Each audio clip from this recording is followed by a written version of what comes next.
നമസ്കാരം. പ്രധാന വാർത്തകൾ.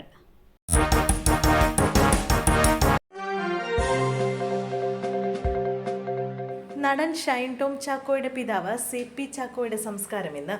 തൃശൂർ മുണ്ടൂർ കർമ്മലമാത പള്ളിയിലാണ് സംസ്കാരം. മുണ്ടൂരിലെ വീട്ടിൽ പൊതുദർശനവും നടന്നു. തമിഴ്നാട്ടിൽ നടന്ന വാഹനാപകടത്തിലാണ് PC ചാക്കോ മരിച്ചത്. ഇന്നലെ വൈകുന്നേരം മുതൽ തന്നെ സിനിമ, രാഷ്ട്രീയ രംഗത്തെ പ്രമുഖർ ഷൈനിന്റെ പിതാവിന് അന്തിമോപചാരം അർപ്പിക്കാൻ വീട്ടിലെത്തിയിരുന്നു. നിർമ്മാതാവ് സാന്ദ്ര തോമസ്, നടി സരയു, കമൽ, ഒമർ ലുലു, TG രവി, സൗബിൻ ഷാഹിർ തുടങ്ങിയവരും ഇന്ന് വീട്ടിലെത്തി അന്തിമോപചാരം അർപ്പിച്ചു. അപകടത്തിൽ പരിക്കേറ്റ് ചികിത്സയിൽ കഴിയുന്ന ഷൈൻ ടോം പിതാവിന്റെ സംസ്കാര ചടങ്ങുകൾക്കായി വീട്ടിലെത്തിയിട്ടുണ്ട്. ഭർത്താവിനെ അവസാനമായി ഒരു നോക്ക് കാണാനായി ചികിത്സയിലുള്ള ഷൈനിന്റെ അമ്മയും വീട്ടിലെത്തിച്ചിട്ടുണ്ട്. അപകടത്തിൽ ഷൈൻ ടോം ചാക്കോയ്ക്ക് പുറമെ അമ്മ കാർമൽ, സഹോദരൻ ജോജോ എന്നിവർക്കും പരിക്കേറ്റിരുന്നു.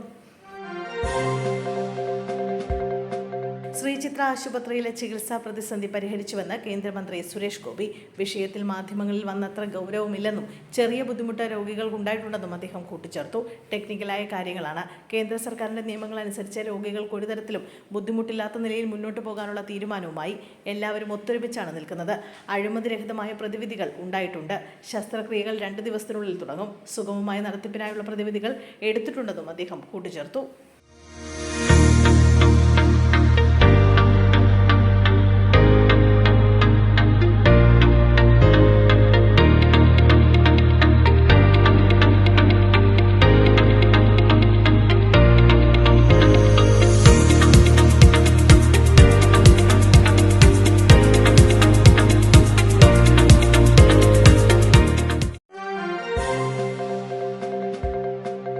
ലോക്കൽ ട്രെയിനിലെ അമിത തിരക്ക്. മുംബൈയിൽ ട്രെയിനിൽ നിന്ന് വീണ് 6 പേർ മരിച്ചു.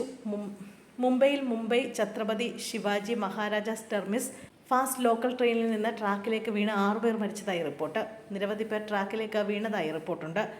പുഷ്പക് എക്സ്പ്രസും കസാര ലോക്കലും പരസ്പരം മുറിച്ചു കടക്കുമ്പോഴാണ് മുംബൈ ദിവ റെയിൽവേ സ്റ്റേഷനുകൾക്കിടയിൽ സംഭവം നടന്നത്. ഇന്ത്യൻ റെയിൽവേയുടെ കണക്കനുസരിച്ച് ട്രെയിനിനുള്ളിലെ അമിതമായ തിരക്ക് കാരണം ആളുകൾ ഒരു കമ്പാർട്ട്മെന്റിൽ നിന്ന് പുറത്തേക്ക് വീഴുകയായിരുന്നു. തിരക്ക് കാരണം യാത്രക്കാർ വാതിലുകളിൽ തൂങ്ങിക്കിടക്കുകയായിരുന്നുവെന്നാണ് റിപ്പോർട്ടുകൾ. കോഴിക്കോട് കഴിഞ്ഞ മാസം മരിച്ചയാളുടെ മൃതദേഹം ഖബറിൽ നിന്നും പുറത്തെടുക്കുന്നു. നടപടി മകന്റെ സംശയത്തെ തുടർന്ന്. അട്ടക്കുണ്ട് സ്വദേശി മുഹമ്മദിന്റെ മൃതദേഹമാണ് ഖബറിൽ നിന്നും പുറത്തെടുക്കുന്നത്. വീണ്ടും പോസ്റ്റ്മോർട്ടം ചെയ്യുന്നതിനാണ് മൃതദേഹം പുറത്തെടുത്തത്. മുഹമ്മദിന്റെ മരണത്തിൽ സംശയമുണ്ടെന്ന് മകൻ പരാതി നൽകിയതിന് പിന്നാലെയാണ് വീണ്ടും പോസ്റ്റ്മോർട്ടം ചെയ്യാൻ തീരുമാനിച്ചത്. ഒറ്റയ്ക്ക് താമസിച്ചിരുന്ന മുഹമ്മദിനെ കഴിഞ്ഞ മാസം 26-നാണ് വീട്ടിൽ മരിച്ച നിലയിൽ കണ്ടെത്തിയത്.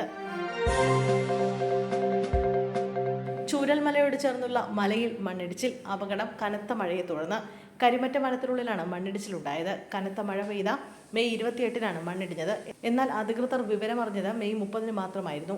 അപകടത്തെ തുടർന്ന് ജിയോളജിസ്റ്റ്, വനവകുപ്പ് സംഘങ്ങൾ മേഖലയിൽ പരിശോധന നടത്തി. മലപ്പുറം ഭാഗത്തെ മലയിലാണ് മണ്ണിടിച്ചിലുണ്ടായതെന്ന് അധികൃതർ വ്യക്തമാക്കി. 1984-ൽ കരിമറ്റം എസ്റ്റേറ്റിൽ ഉരുൾപൊട്ടലുണ്ടായിരുന്നു. മലയോട് ചേർന്ന് ജനവാസമില്ലെന്നും ആളപായം ഉണ്ടായിട്ടില്ല എന്നുമാണ് അധികൃതരുടെ വിശദീകരണം.